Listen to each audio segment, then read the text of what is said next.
Hello everybody, I want to welcome you to this video. My name is Benjamin and today we'll be looking at one of the most important aspects. It's called post-ical phase, or I'll call it recovery phase, why your presence matters. This is the most important aspect in the life of anybody going through this journey of epilepsy.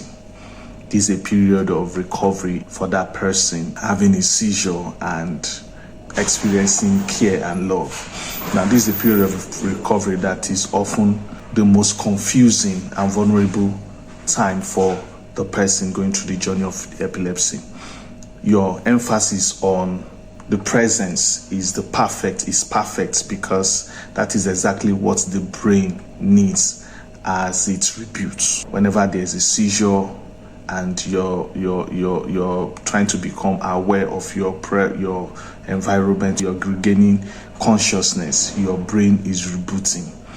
Actually, when you're having a seizure, when you're about to have a seizure, your brain shuts down because you don't know what happens during the time of your seizure. It's just like your laptop or your computer that shuts down, or your television set that shuts down and comes on when you put it on. That is how a seizure happens when in the life of someone going through this journey of epilepsy.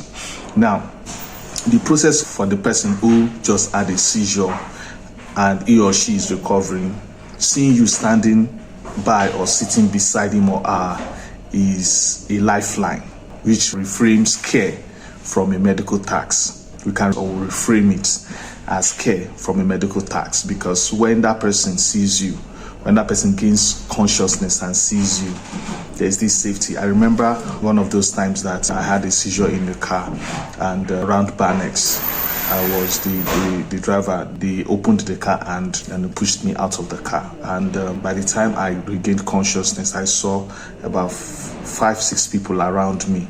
So it was somebody that tapped me and said, "Hey, don't worry, you're okay. No, don't panic."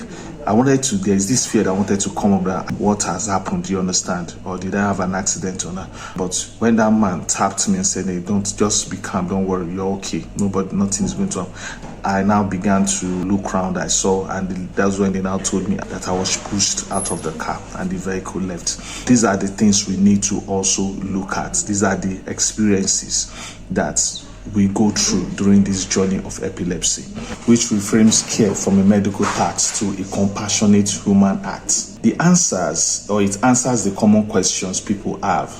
The shaking stopped. Am I done helping now? Am I done assisting this person?